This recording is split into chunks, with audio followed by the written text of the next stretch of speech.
You're not going to believe what this customer did or what happened next. And trust me, you will want to stay until the end because once you see what the security footage revealed, it's going to flip your whole perspective upside down. We've all seen those viral clips floating around, rude customers throwing tantrums, yelling at innocent employees just trying to do their job. Maybe you've even witnessed one in real life. But this time, the situation was different. This time, there was a hidden truth buried beneath the shouting, one that only came to light after the video hit social media like a wildfire. It's a story that'll make you angry at first, then confused, and finally shocked. And the best part? You're going to get every detail right here, right now. So don't blink, because one wrong assumption could change everything. Now, let me ask you something. Have you ever judged a moment too quickly? Caught a glimpse of a situation and thought, well, I know what's going on here, only to realize later you had it completely backward? That's what today's story is all about: snap judgments, hidden truths, and the power of perspective. This isn't just about a shouting customer or a viral video. It's about you and me and how fast we can jump to conclusions in a world obsessed with instant reactions. That's why you need to see this entire story unfold from start to finish, because what happens in the end will leave you stunned and maybe even a little uncomfortable about how easily we label people as heroes or villains based on a 30-second clip. You clicked on this video for a reason, right? Because the title pulled you in, made you want to know, what was so shocking about that footage? Well, I'm not going to string you along forever. I'm going to give you what you came here for. But I'm going to do it the right way, with the full story, the real story, because this one deserves more than just a headline. It started on a regular weekday afternoon in a small-town convenience store in upstate New York. You know the type: fluorescent lighting, humming coolers, a faint smell of coffee, and old receipts in the air. The kind of place you pop into for gas, a bottle of water, maybe a snack for the road. It was a slow day, and behind the counter stood a young clerk named Jordan, early 20s, soft-spoken, polite, the kind of guy who always says thank you even when you don't. He'd been working the register for about 6 months. Not a glamorous job, but one he did with pride. Most customers barely noticed him. But today, someone did. And it wasn't pretty. At 2:47 p.m., the glass doors slid open, and in walked a man in his late 40s. Business, casual, Bluetooth earpiece, clearly in a hurry. You could almost feel the tension ripple off him. The kind of guy who looks like the world owes him something just because he's running 5 minutes behind schedule. He made a beeline for the counter, holding a pack of batteries and a soda. No small talk. No smile. Just a sharp, annoyed voice cutting through the quiet. Is this seriously the only register open? Jordan looked up a little startled, but nodded politely. Yes, sir, just me today. What happened next escalated faster than anyone expected. The man started yelling, loud, ugly yelling. Something about the line moving too slowly, about how this was unacceptable, about how lazy kids these days don't know how to do anything right. He waved his arms, slammed the counter, and demanded to see a manager. His voice echoed through the store, and customers started pulling out their phones. It was uncomfortable, awkward. The kind of moment you don't forget, not because of what he said, but because of how viciously he said it. Most people watching that video online only saw that. The yelling. The clerk, stunned and silent. The customers frozen. It went viral within hours. Another entitled Karen moment, some said. He should be arrested, others screamed. There were hashtags, memes, interviews. Jordan even got invited to speak on a local news segment as the quiet hero who kept his cool under pressure. But here's the thing. Nobody had seen the full security footage. Not yet. And once it leaked, everything changed. But before we get there, let's take a closer look at who these people really were. Because every viral moment has a backstory, and this one runs deeper than you'd ever guess. Jordan, the young clerk? He wasn't just some minimum wage worker. He had a past no one knew about, a reason he stayed so calm, a reason he didn't react the way most of us would. And the man, the one everyone hated by the end of that clip, he wasn't who he appeared to be either. His story, once revealed, would shake viewers to their core.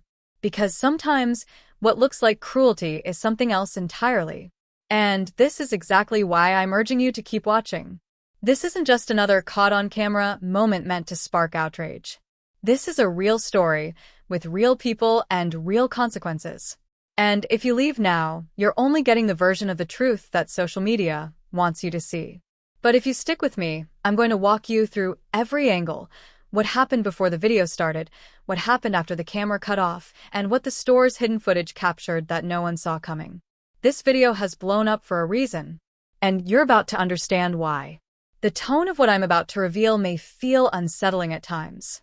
You might question your instincts, your assumptions, and even your sense of right and wrong. But that's exactly why it matters. Because in a world full of viral moments and quick outrage, this one teaches us a lesson we all need to hear. Don't trust everything you see, at least, not until you've seen it all. So lean in, turn up the volume.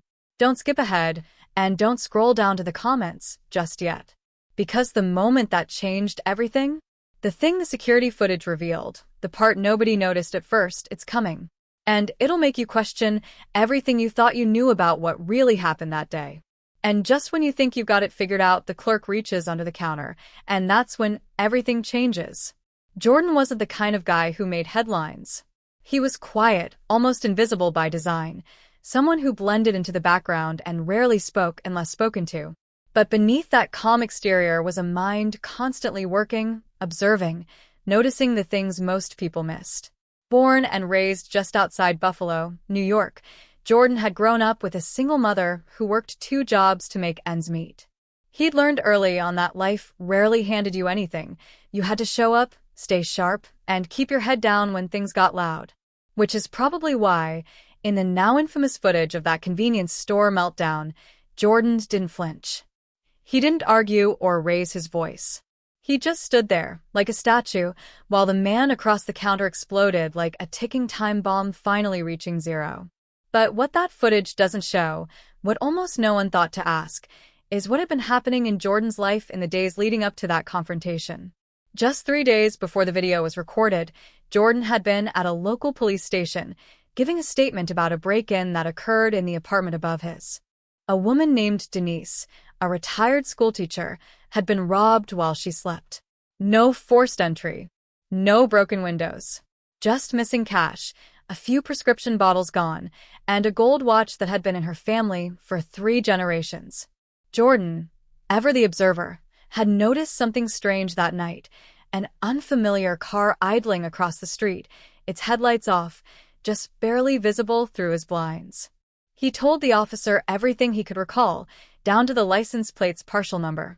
But when he followed up, they said the lead hadn't gone anywhere. It wasn't the first time Jordan had reported something out of place. A few months back, he noticed a man in a black hoodie lingering near the back of the store during closing time. No purchase. No small talk. Just loitering in a way that made the hair on your neck stand up. That man never came back, but the store's side door was later found ajar, and inventory showed several expensive vape pens were missing. Jordan mentioned it to the owner, who shrugged it off as teenage mischief. No one ever bothered to check the footage. But Jordan remembered. He always remembered. And while the world now saw him as the polite, soft-spoken clerk who got yelled at and kept his cool, there were people in town who knew there was more to him than that. People who had whispered in hushed tones that Jordan had a past no one talked about, not because it was dark, but because it was complicated. Even his best friend, Marcus, who had known Jordan since middle school, admitted recently that Jordan had been off for the past few weeks. More distant, quieter than usual, spending extra hours at work, not for the money, but seemingly to avoid being at home. He'd ended things with his girlfriend, Kendra, a month earlier in what she described as a sudden shutdown. No fight, no explanation, just a cold, clean break. When asked about it, Jordan simply said, "It was time." But she told a different story. One about growing paranoia. How Jordan would double-check the locks 3, 4, sometimes 5 times before bed. How he would unplug the Wi-Fi router every night, saying it wasn't safe to keep it on. Kendra thought it was just stress. The job. The long hours. But now, in light of everything that had come out since the viral video, Even she wasn't so sure. And then there's the man in the video, the one the internet quickly branded a Karen after watching him berate Jordan at the counter. His name, according to store records, was Daniel Madsen, a regional sales director for a tech company based out of Albany.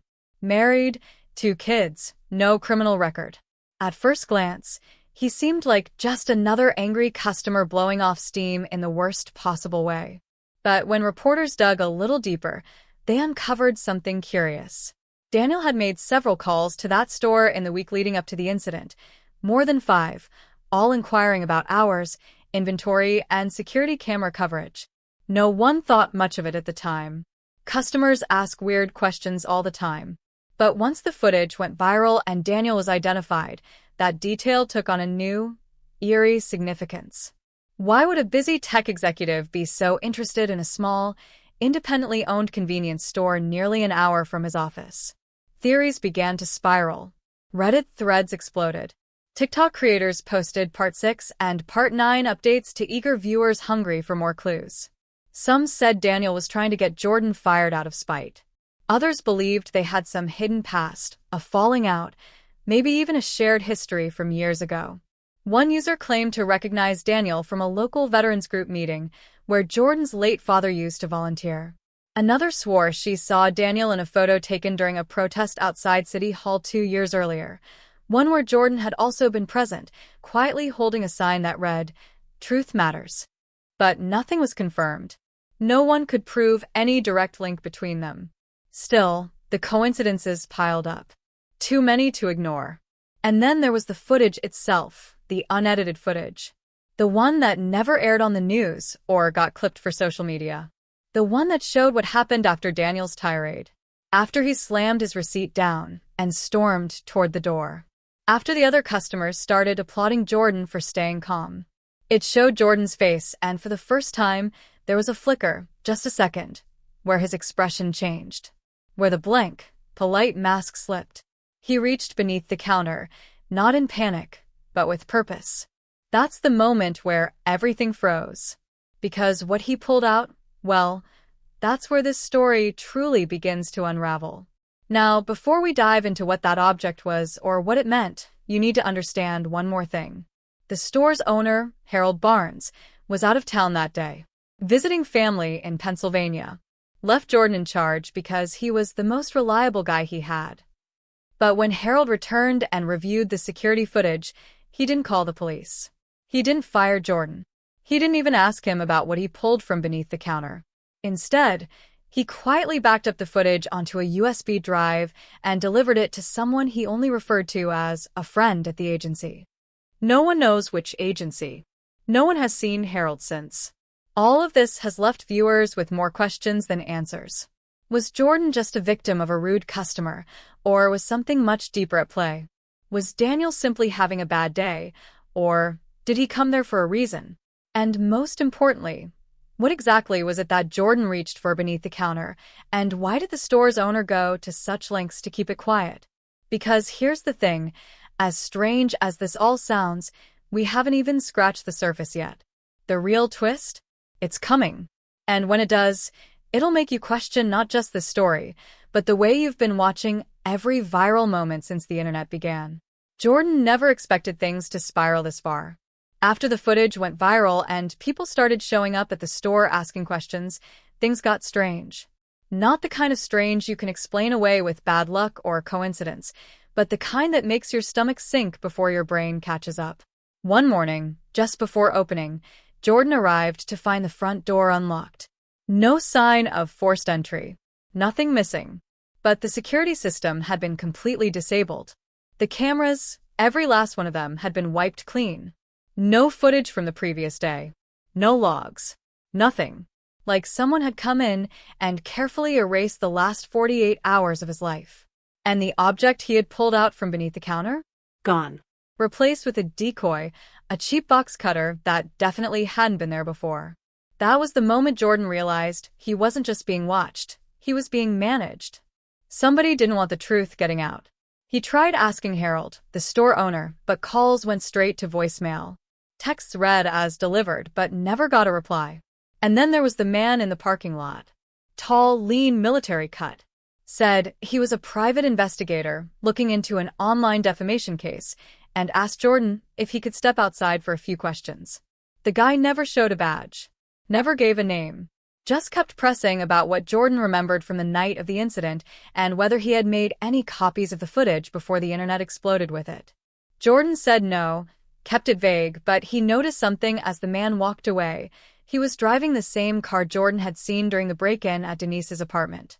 Same model, same dents, same faded bumper sticker that read, Fort Bragg Alumni. Things weren't adding up, and every time Jordan thought he'd found a lead, it vanished or pushed him into another dead end. He went to Marcus's place, his oldest friend, the one guy he knew would never sell him out, to see if he still had the copy of the footage he'd airdropped the night it happened. But Marcus wasn't home. His apartment had been cleared out. No note. No forwarding address. Just an open laptop still connected to Wi-Fi and a single browser tab left open. Anonymous cloud storage breach. How to trace deleted files. Jordan's gut twisted. He knew Marcus wouldn't just leave like that, not without warning him. Something or someone had scared him off. And it wasn't just about the footage anymore. It was about whatever that object under the counter truly was. Desperate for answers, Jordan tried reaching out to Kendra again. He figured maybe she'd seen or heard something in the weeks leading up to the incident, something he had missed. At first, she was hesitant, nervous even, but agreed to meet him at a diner outside town. She said she had something to tell him, something she'd kept quiet about since they broke up. Apparently, shortly after they split, a man claiming to be from a compliance task force had come to her apartment asking questions. He showed her a photo of Jordan, not from the store, but from years ago. A photo she had never seen before. It showed him standing in front of a building that had since been condemned, with a different name, different clothes, and a look on his face she didn't recognize. Cold. Calculating. When she asked the man what this was about, he simply said, "Some people have histories they've been paid to forget." Kendra was scared, but she gave Jordan the name the man had mentioned once on his way out, Project Sentinel. She had tried searching it online, but nothing came up except for a handful of conspiracy theory forums and some old black and white images of documents that had been redacted into nonsense. Jordan had never heard of it. At least, that's what he told her. But when he got home and stared at the words scribbled on a napkin, something about it felt familiar. Like a dream you can't quite remember, but know you've had before. Still reeling, he logged into a burner laptop he hadn't touched in years. One from a part of his life he thought he'd buried. He ran the word Sentinel through some encrypted networks. What came back was both chilling and incomplete. A partial personnel roster. Several blinked-out names. But one stood out.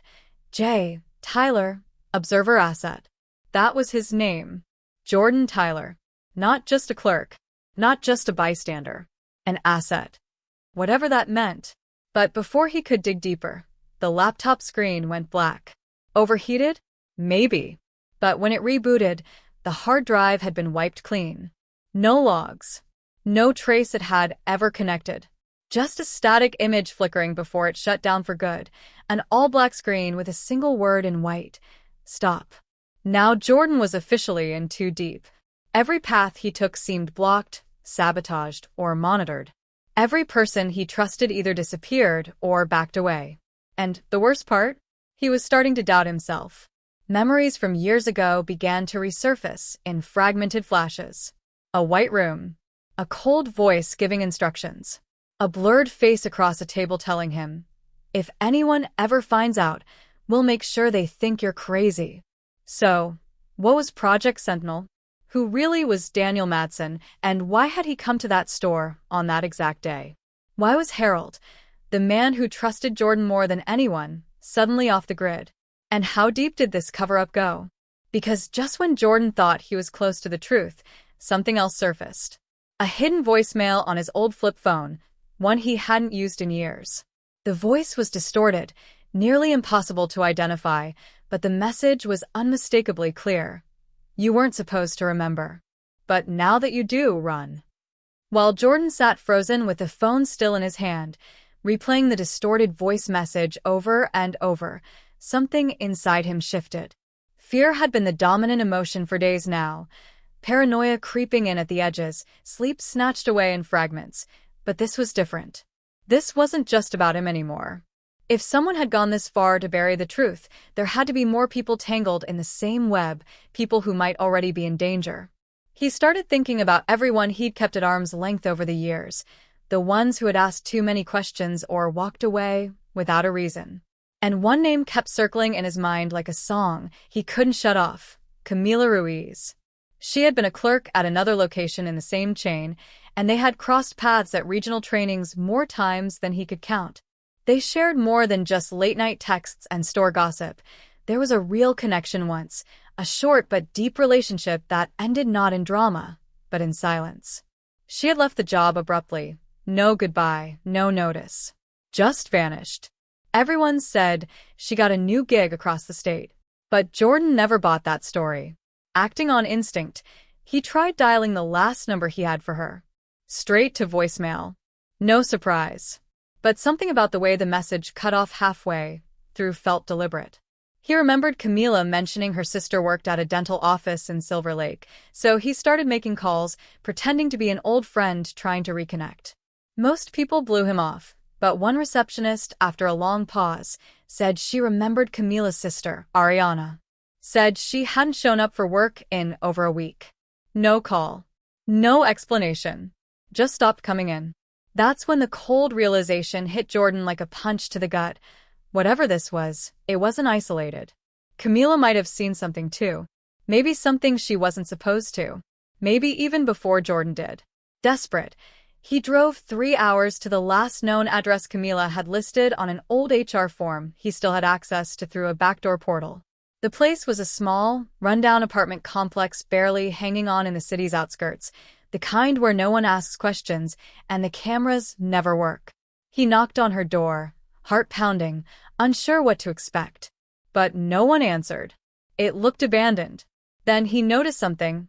Wedged between the door and the frame was a tiny piece of black electrical tape, barely visible unless you were looking for it. And when he pushed the door open slowly, he realized it had been left unlocked. Inside, the air was stale and still, like no one had lived there in weeks. But on the kitchen table, surrounded by a ring of dust, sat a small, unmarked envelope. His name was written on the front in Camila's handwriting. He opened it with shaking hands. Inside was a printed screenshot. Grainy, black and white, taken from what looked like a security feed. It showed a room, dimly lit, clinical, and in the center was a chair, restraints dangling from the arms. Sitting in the chair, eyes wide open, was Jordan, or someone who looked exactly like him. The timestamp in the corner read 2017. He had no memory of this. None. But before he could process the image, his phone buzzed again. An anonymous number. The text message read, "You were warned. She told you once. Don't make her disappear again." Jordan's breath caught in his throat. What did that mean again? Had he been involved in something before? Something that Camila tried to expose? And was this why she disappeared?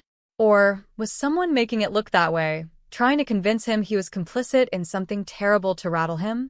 The paranoia kicked in again, stronger now. But he couldn't afford to lose focus. He checked the image again. Something in the background caught his eye. On the wall behind the chair was a calendar, with the date circled in red and the letters, DVX Protocol, scribbled next to it. He didn't know what that meant, but it was the first solid lead he'd had since the footage went viral. Still, as he stepped back outside into the warm, sticky air of the evening, he had the sinking feeling that someone was watching. A car across the street, windows tinted too dark to be legal, started up just as he approached. It pulled away slowly, deliberately. He caught a glimpse of the license plate, partially covered with mud, but he memorized what he could. Back at his own apartment, he used a sketchy online reverse lookup service and entered the partial plate. No exact match, but one near miss came up tied to a rental registered out of Maryland, Federal Fleet. He didn't know what scared him more, the idea that someone from the government might be tailing him, or that they weren't actually government at all. Then, just as he sat down to process everything, another alert came through. Someone had accessed his cloud storage. Not just viewed, downloaded. and they left a single file in return. A short video clip. No audio. Just surveillance footage from inside a hospital room. A woman lying unconscious, hooked to machines. Camila. Her name was on the chart at the foot of the bed. The camera panned slightly, revealing the silhouette of a man sitting beside her, holding her hand. It was Jordan. But the timestamp? It was from just 3 days ago. And Jordan knew for a fact. He had never been there. Something was wrong. Very wrong. Not just with what he remembered, but with what he was starting to forget. This wasn't just about footage anymore. Or a rude customer. Or some clerk caught in the wrong place at the wrong time. This was bigger. Systemic. Manipulated. And if that hospital footage was real, and he really had been there, who was controlling his memories? And more importantly, why? Jordan never remembered the drive home. He must have taken the freeway, he always did, but when he looked up, his car was parked across from his apartment building, the engine still running, the fuel gauge blinking low, and his hands clenched so tight around the steering wheel that his knuckles were ghost white. That hospital footage kept looping in his head like a song stuck on repeat. Camila was alive. That meant something. But it was that timestamp that wouldn't let him breathe. How could he be in 2 places at once? How could there be a version of him sitting calmly at her bedside just 3 days ago, when he'd spent that exact night in his own apartment, buried in his laptop, searching for answers? Unless someone was manipulating more than just footage. The idea that his own memories could be tampered with, rearranged like puzzle pieces, cracked something open inside him. A deep-rooted fear. Something primal. And yet, no matter how hard he tried to tell himself he was overreacting, that this was just stress or exhaustion, or the natural byproduct of being pulled too deep into a rabbit hole, he couldn't shake the growing feeling that he wasn't the one in control anymore. He didn't even make it to his front door before he knew something was wrong. At first glance, his apartment looked normal. Lights off, curtains drawn, no broken windows or kicked-in doors. But the silence wasn't empty. It was loaded. Heavy. As if the walls themselves were holding their breath. He stepped inside cautiously, his keys clinking louder than usual, echoing in a way they never had before. That's when he noticed it. His bookshelf, slightly crooked. It had always stood perfectly flush, but now it was tilted just enough to catch the eye. He moved toward it, heart pounding, and found one of his journals missing. It wasn't just any journal either. It was the black leather-bound one he kept hidden, the one filled with raw thoughts, strange dreams, moments of clarity he jotted down when insomnia took over. And whoever took it had left something in its place, a single Polaroid photo. No note. No explanation. Just a grainy image of Jordan asleep in his bed, dated last night. The floor dropped out from under him. He stumbled back, nearly knocking over the lamp, his breath quickening. Someone had been inside. Not just watching him, they had been close enough to take a photo of him sleeping. That kind of intimacy wasn't random. It wasn't a prank. It was a message. His thoughts spiraled. Who could have gotten in? The locks hadn't been forced. The building had no real security, just a half-broken camera at the front door and a super who spent most of his nights passed out behind the desk. Anyone could have walked in. But why him? Why now? He grabbed his phone, ready to call anyone, but stopped short when he saw a new voicemail. No missed call.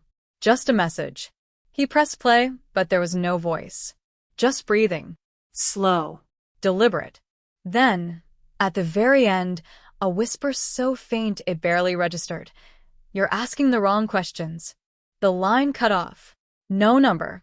Just static. Jordan's paranoia mutated into panic.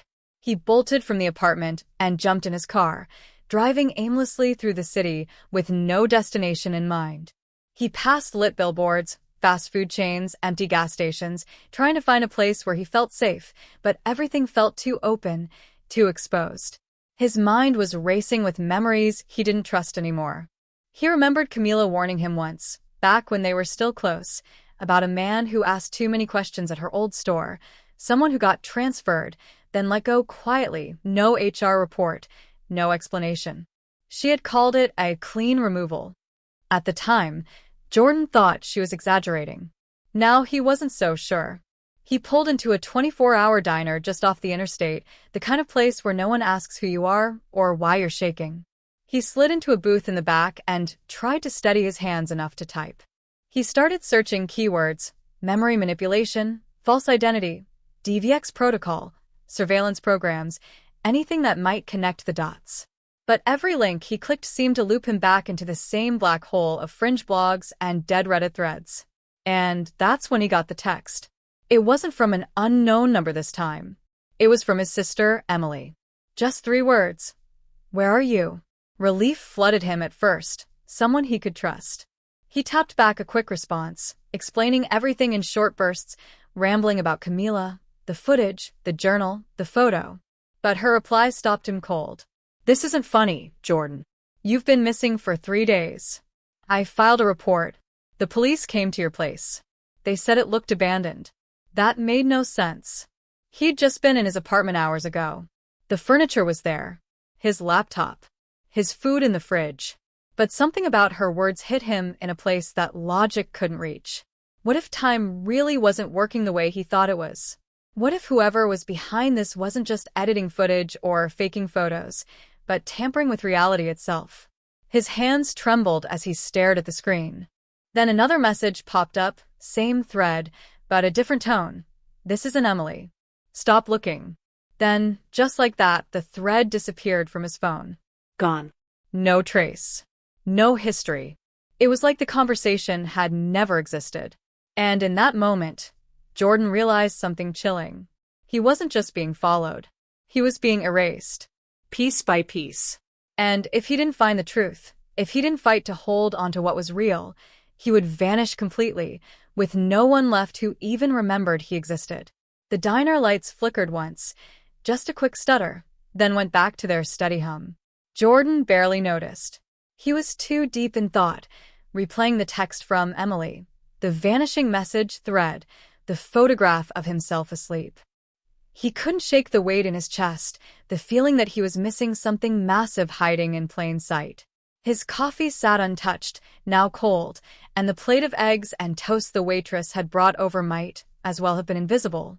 He pulled out his laptop again, desperate to dig through any local surveillance archives or news reports that might validate his own timeline. Then something caught his eye, an obscure clip buried inside a comment thread under a viral video titled "Top 5 Creepiest Security Footage Moments Caught on Camera." The clip was only 6 seconds long, grainy and time-stamped just 3 nights ago. It showed a man walking past a gas station camera in Northwood, just on the edge of town. The face was pixelated, but the build, the clothes, even the way he walked. It was Jordan. But in the video, he was holding something, a briefcase. He didn't own a briefcase. Panic twisted in his gut, but curiosity shoved him further. He reverse-searched the image and found something else, a blog post from 2 years ago, long abandoned, with one comment at the bottom referencing something called the Northwood Loop. The blog was written by a local conspiracy theorist who had disappeared without a trace. In his final post, he wrote about a series of glitches around the Northwood area, people appearing in 2 places at once, digital files duplicating and corrupting, even local footage that showed events occurring days before they actually happened. Jordan's mouth went dry. The man in the blog had a name, Marcus Talbot. And suddenly, it hit him. Marcus wasn't just a random name. He was Camila's ex. The one she never talked about. The one she said left town under weird circumstances. Could this all be connected? Jordan drove straight to Northwood. He didn't even stop to think. The city faded into dark woods, empty roads, and silent fields until he reached the edge of the district. He followed the gas station footage coordinates until he ended up at a boarded-up motel behind an abandoned strip mall. The sign was weather-beaten, but still legible, the Loop Inn. He stepped out of the car, the wind dead quiet around him. The place looked condemned, but the faintest light flickered in the office window. Against his better judgment, he walked up and knocked. No answer. He knocked again, harder this time, and the door creaked open on its own. Inside was dust, decay, and a single laptop still open on the front desk, displaying a paused video file. Jordan leaned in and pressed play. It was security footage from a hotel room, room 6, and it showed Camila pacing back and forth, talking to someone off-screen. Then the camera panned slightly, and Jordan felt his own breath catch in his throat. Because the person she was talking to was him. But the footage was dated 4 years ago, long before he and Camila had ever officially met. He staggered back, suddenly feeling lightheaded. None of this made sense. Unless the very foundation of what he believed about his own life was false. His phone buzzed in his pocket. It was a call from a number he didn't recognize. Against every instinct, he answered. The voice on the other end was calm, familiar even. "Jordan," it said, "you've been looking in the wrong direction. You didn't find the camera footage, it found you." His blood ran cold. "Who are you?" he demanded, but the call ended before he got an answer. He turned back to the footage on the laptop, scrubbing through the timeline for any clues. At the very end, just as Camila turned toward the camera, she mouthed something. No audio. But her lips clearly formed 3 words, "Don't trust me." He blinked, frozen in place. All this time, he had been chasing shadows, thinking Camila was the key to unraveling the mystery, someone he needed to protect, or maybe even save. But now? The thought that she had been a part of it all along, that maybe she had orchestrated the footage, the texts, the briefcase, it turned everything upside down. What if the person he trusted the most had been setting the trap from the beginning? What if the answer wasn't in the surveillance, the erased messages, or the security footage going viral, but in the one person who had seemed like a victim? And what if she wasn't just hiding something from him?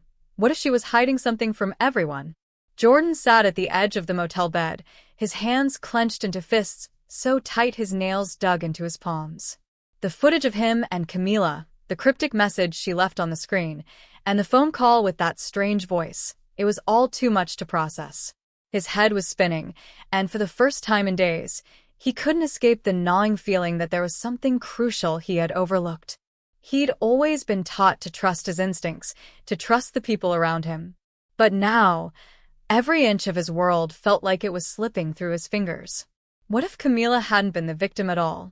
What if she was the mastermind behind everything, manipulating him, guiding him down a path that only served to tighten the noose around him?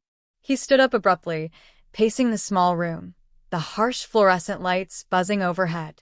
The walls felt too close, the air too thick. He had to make a decision. The footage, the phone call, the missing journal, the erased message threads, they all pointed to one conclusion. Someone close to him was involved, someone he thought he could trust, someone who might have been watching him the whole time. The realization hit him like a freight train. He could feel his breath quicken, his heart racing in his chest. The hardest choice wasn't deciding who to confront. It was deciding whether he was ready to hear the truth, whatever it might be. His phone buzzed again. This time it was a text from Emily. "Call me. Now." His heart dropped into his stomach. He hadn't heard from her in days, not since that last cryptic message about the police. Had she been hiding something from him too? Or was this just another piece of the puzzle he'd been missing? He opened the message and typed back quickly, telling her he was at the motel and needed answers. Almost immediately, she responded with something he wasn't prepared for. "I can't talk over text. Meet me. You know where." His mind raced. He knew where she meant. The old park by the river, the one they used to go to when they were kids. It was quiet there, hidden away from the world, the perfect place to talk without anyone overhearing. But now? It felt like a trap. He wasn't sure if he could trust her anymore, not after everything that had happened. The doubts and suspicions were suffocating him, and yet, something in him still yearned for answers. So, he grabbed his jacket and made the decision to go. If Emily was hiding something, if she was part of this, he had to know. There could be no more secrets. The drive to the park felt longer than it should have. The weight of the unknown pressed down on him, each passing second stretching the tension in his chest. He turned off the engine when he reached the entrance, parking in the same spot they always did. The moon hung low in the sky, casting long shadows across the ground, but there was no sign of Emily. He waited. Minutes ticked by, and just as he was about to get out of the car and look for her, he saw her figure in the distance. But there was something wrong with the way she was walking, slower than usual, almost hesitant. When she came closer, her face was pale, her eyes wide with an emotion he couldn't place. She stopped just a few feet away, her hands trembling. "I didn't want you to find out this way," she said, her voice barely above a whisper. "But I don't have a choice anymore." Jordan's pulse quickened. "What do you mean?" What are you talking about? Emily took a shaky breath, and for a moment, she seemed to hesitate, as if the weight of what she was about to say could break her. "There's no easy way to explain this, Jordan. The things you've been chasing, the answers you've been digging for, they're not what you think they are. You've been looking in the wrong direction this whole time." Jordan felt a chill creep down his spine. "What do you mean? Are you telling me you knew about all of this? About the footage? About Camila?" Her eyes flickered with fear, and for a moment, he thought she might break down. But then she stood taller, steadying herself, and her words hit him like a punch to the gut. "I've been working with them, Jordan. From the beginning." The world seemed to stop around him, the ground beneath his feet feeling like it was crumbling away. He blinked, trying to process what she was saying, but the words just wouldn't make sense. What? "Who's them?" What are you talking about? Emily's gaze darted around nervously, like she was afraid someone would be listening, watching. "It's not just about the footage or the files or the messages. It's bigger than that. There's a project. A program. They've been tracking you, monitoring your every move because you're..." "Because I'm what?" Jordan's voice cracked, the air thick with desperation. "What are you saying?" She stepped closer, lowering her voice to a whisper. "Because you're the key, Jordan. You're the one they've been waiting for. They've been pulling the strings all along, shaping your reality, altering your memories. Everything you've experienced, every moment you thought you understood, it was all part of the plan. And now they want you to choose. You can keep fighting for the truth, but you'll never be able to trust your own mind again. Or you can walk away, forget everything, and live in peace. But you can't have both." Her words hung in the air, like a storm about to break. Jordan's mind raced, his heart pounding in his chest. Emily, his own sister, was part of this. She'd been lying to him, feeding him false information, leading him down a path of self-doubt and confusion. And now, she was giving him an impossible choice, to uncover the truth, knowing it would destroy everything he thought he knew, or to walk away and live in ignorance, but at the cost of everything he stood for. It was a decision he couldn't make. "Not yet. I don't know what to believe anymore," Jordan muttered, his voice shaking. "You don't have to decide right now," Emily said softly. "But you need to understand, you're not the only one in this. There are others who want this to end. People who've been watching you, protecting you in the shadows. But you can't trust anyone, Jordan. Not me. Not Camila. Not anyone." The weight of her words settled over him like a crushing wave. He didn't know what was real anymore. Was the life he'd been living a lie? Was everyone around him part of this larger, more terrifying web of control? Was his search for the truth worth the price of his sanity, and possibly his life? The silence between them was unbearable. He wanted to scream, to demand answers, to make sense of everything, but the more Emily spoke, the less he understood. All he knew was that he had no choice but to keep going, no matter what it cost him. Before he could respond, his phone buzzed again. A text from an unknown number. "You've been warned. Stop digging. Or the next video will be you." The finality in those words left him with a bitter taste in his mouth. There was no turning back now. The air felt electric, with a tension so thick it seemed to vibrate. Jordan's hands trembled as he stared at the message on his phone. "You've been warned. Stop digging. Or the next video will be you." The words were simple, but they carried a weight he couldn't ignore. Whoever was behind this, whoever had been pulling the strings, was making it clear. There were no more games to be played. No more false clues, no more red herrings. This was real, and it was bigger than he ever could have imagined. He looked up at Emily, her face twisted in guilt and fear, her shoulders hunched as if the weight of her confession was about to crush her. For a moment, it was as if the whole world had paused around them, the quiet of the park only amplifying the gravity of their situation. Then, in an instant, everything changed. Emily's eyes flickered toward the shadows of the trees, and a low sound, a hum, almost imperceptible, reached Jordan's ears. He didn't have to think twice to know what it meant. His pulse spiked as a figure stepped out from the darkness, a man in a sharp suit, his face obscured by the glow of his phone screen. He was holding a gun. Before Jordan could react, Emily took a step forward, her body tense. She had been part of this from the beginning, but this was something else entirely. She wasn't just a reluctant player in a conspiracy, she was a pawn. And now, it seemed, she was at the mercy of the same shadowy force that had been stalking him. The man in the suit raised his head slowly, his eyes locking with Emily's, and then he spoke, his voice flat and emotionless. "It's time."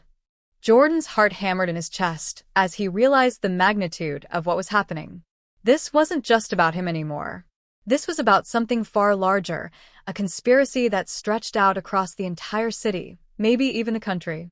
People they had both trusted, people they had never suspected, were involved in something so deep, so dangerous, that it threatened everything they held dear.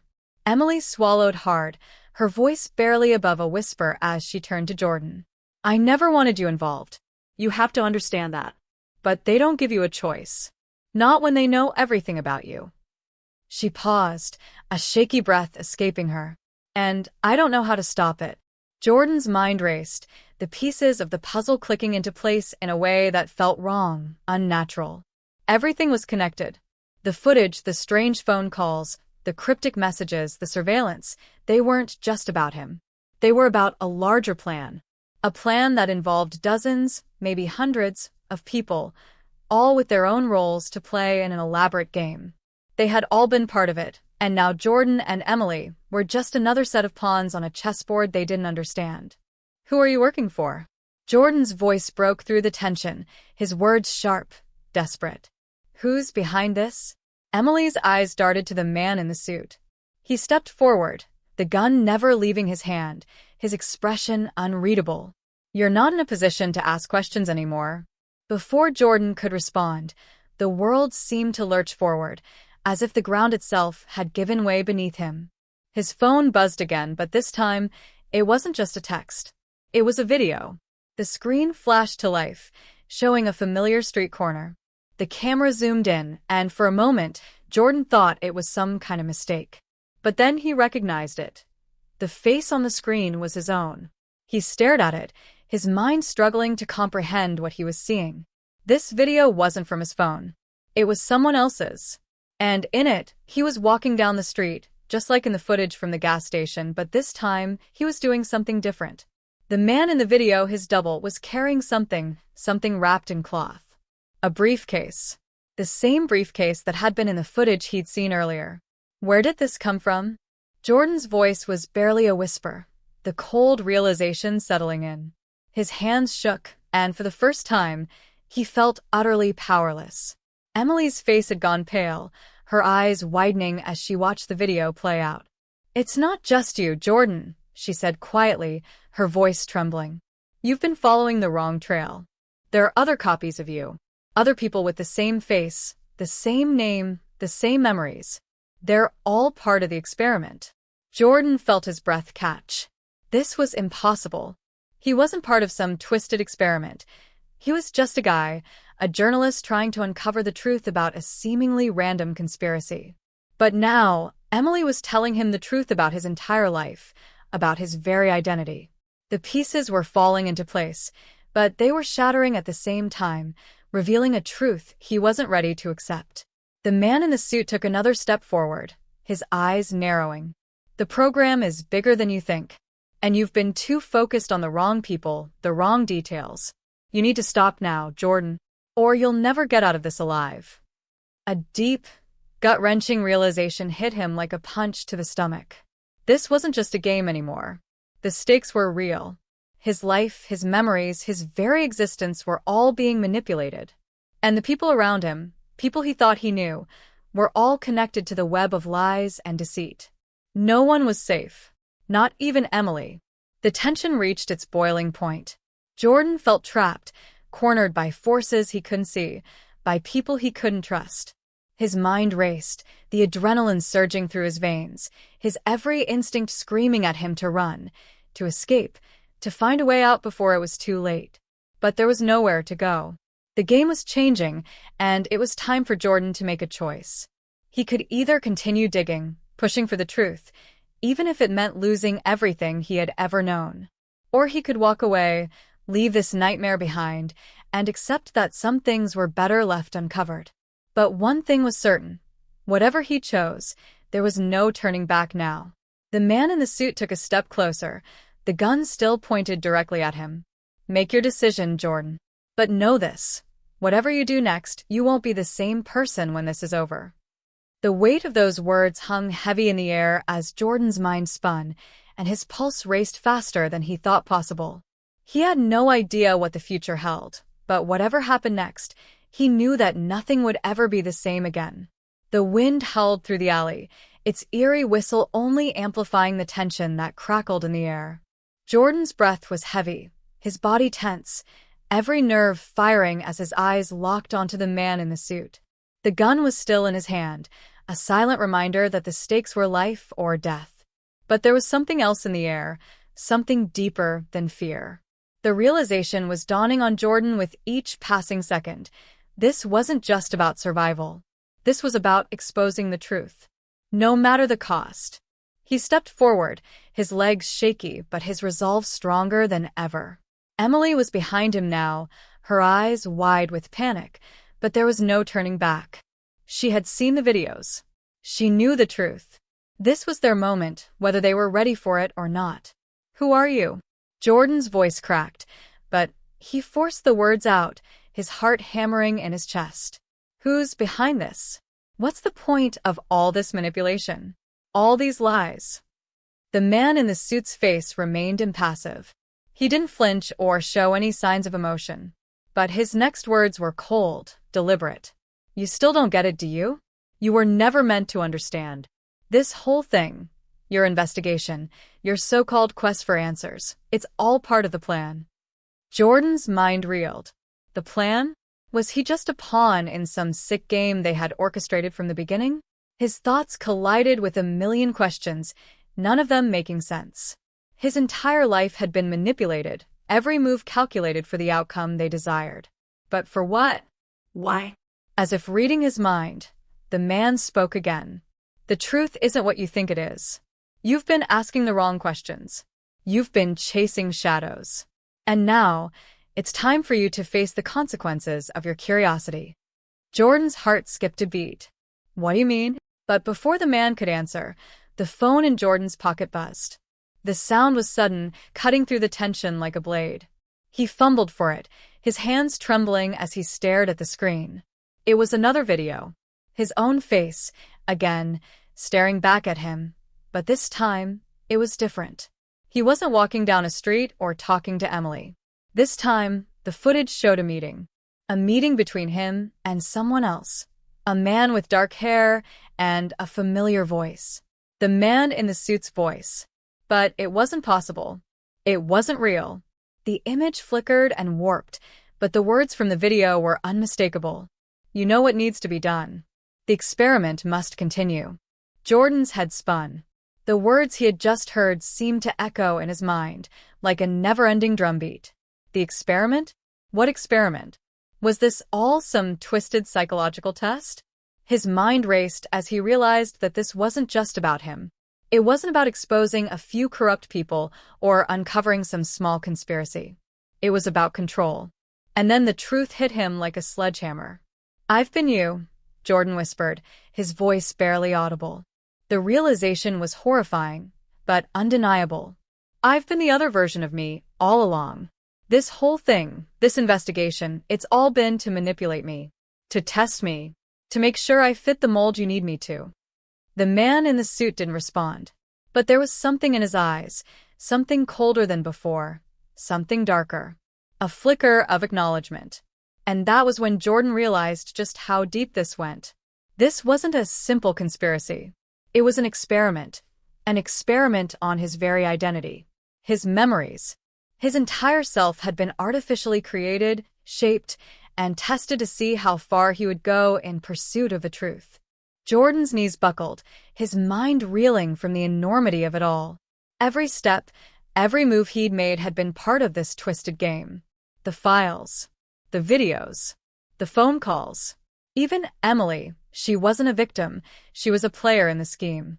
A tool used to steer him toward the final confrontation. And now, he was standing on the precipice of the truth. "Do you get it now?" the man in the suit asked, his voice almost bored. "You were never supposed to win. You were never meant to uncover the truth. You were always supposed to lose." Jordan felt a surge of rage, his entire body trembling as he stepped forward, ignoring the guns still pointed at him. "You think you've won? You think you control everything? You're wrong." In an instant, Jordan grabbed Emily's arm, pulling her into the shadowed corner of the alley. She resisted for a moment, but when she saw the fire in his eyes, she stopped. "We're not playing by their rules anymore. They've been manipulating us this whole time. But not anymore." He pulled out his phone and showed her the video. Her face drained of color as she watched the footage. The same one he had seen earlier. Her eyes darted nervously around, as if she was suddenly realizing just how deep this went. But there was something else in her expression. A flicker of recognition. "Emily," Jordan said, his voice thick with disbelief. "What is this? Why were you in on this?" But before she could answer, the man in the suit took a step forward, his gun raised. "Enough," he said. "This ends now." Everything happened in a blur. The gunshot rang out, the sound deafening. But it wasn't aimed at them. The man's head jerked back, and Jordan instinctively dropped to the ground, pulling Emily with him. From the shadows, a figure emerged, a woman with dark sunglasses and a sharp suit, her expression unreadable. "You've been led astray, Jordan," the woman said, her voice calm but commanding. "But you're not the first. And you won't be the last." As she approached, Jordan realized the truth. The man in the suit wasn't the mastermind. He was a part of something much bigger, much more dangerous. And now, he was a pawn caught in a game far too complex to understand fully. The woman's eyes gleamed as she stepped over the fallen body. "This is just the beginning. The truth is bigger than you could ever imagine. And now, you're part of it." The last thing Jordan saw before the world went black was the woman's cold, calculating smile. And then nothing. The silence in the room was almost suffocating, the weight of everything that had happened hanging like a heavy fog. Jordan sat in the dimly lit room, his eyes focused on the screen in front of him. The video was over, but the questions still lingered, circling like vultures, never quite leaving his mind. He had thought he understood it all. The manipulation, the lies, the betrayal. But now, as he sat there, in the aftermath of it all, he wasn't so sure. The woman, the one who had saved him from the man in the suit, had vanished just as quickly as she appeared, leaving Jordan and Emily with a trail of answers that only led to more questions.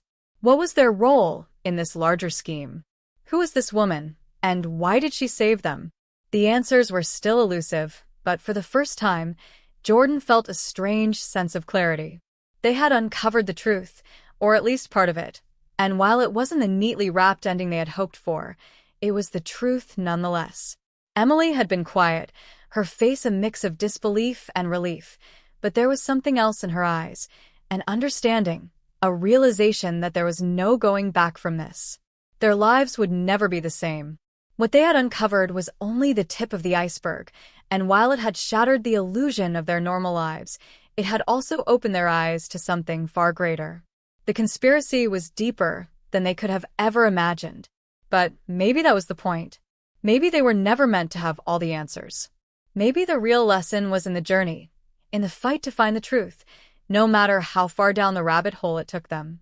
And yet, despite everything they had endured, despite the chaos and the destruction, Jordan couldn't shake the feeling that they had only scratched the surface. There was so much more, so much yet to be uncovered, and as unsettling as that thought was, it also gave him a sense of purpose. His mind wandered back to the final conversation he had with the woman before she disappeared. "You'll never be free of this," she had said. But that's not necessarily a bad thing. Some truths are bigger than us. They change everything, even if we can't see the whole picture. The weight of those words stayed with him as he leaned back in his chair, his fingers grazing the cold surface of the table. They were still part of something much larger, something that had been orchestrated long before they ever became involved. But now it was up to them to decide what came next. Would they keep digging, keep fighting, knowing that the deeper they went, the more dangerous it became? Or would they walk away, leaving the past behind and trying to rebuild what had been lost? There was no easy answer. But as Jordan looked over at Emily, her expression unreadable but filled with an unspoken understanding, he knew they had come too far to walk away now. They had seen the darkness, the corruption, the manipulation. They had been pushed to their limits, tested in ways they never imagined. And yet, through it all, they had survived. They had uncovered pieces of the puzzle, and while the full picture remained hidden, the truth was no longer something they could ignore. The world was bigger, more complex, and more dangerous than they had ever realized. But there was something empowering in that knowledge, something that sparked a new fire in Jordan's heart. The door opened, and Emily stepped out of the room, her footsteps quiet but purposeful. Jordan hesitated for a moment, then followed her. As they walked into the unknown, they didn't know what the future held. They didn't know what would happen next. But they knew one thing for certain. They weren't going to stop. Not now. Not ever. The truth was out there, and it was waiting for them to uncover it. And no matter what it took, they were ready to face whatever came their way. But as they stepped into the bright daylight outside, something in Jordan's gut told him that their fight was far from over. The mystery was deeper than he had ever imagined, and the consequences of their discoveries were far-reaching. And just as they were about to walk away, a voice echoed in Jordan's mind, a whisper that made him stop in his tracks. "You're not done yet," the voice said, as if it was somehow a part of him, a part of the game. His heart skipped a beat as he turned to Emily, who was already walking ahead. Was she hearing it too? Or was it just his mind playing tricks on him, haunted by the ghosts of the past? Either way, Jordan knew one thing. The journey wasn't over. And whatever came next, it would be something neither of them could ever expect. The screen went black, leaving only the faintest echoes of their footsteps in the distance. The story wasn't finished, not by a long shot. The questions lingered, the mystery unsolved, and the truth remained just out of reach, like a shadow on the horizon, waiting for them to chase it. But now, they were no longer chasing shadows. They were chasing the truth, whatever form it would take, whatever price it would cost. And as the final moments of the video faded, the audience was left with one burning question. Would they dare to chase it too?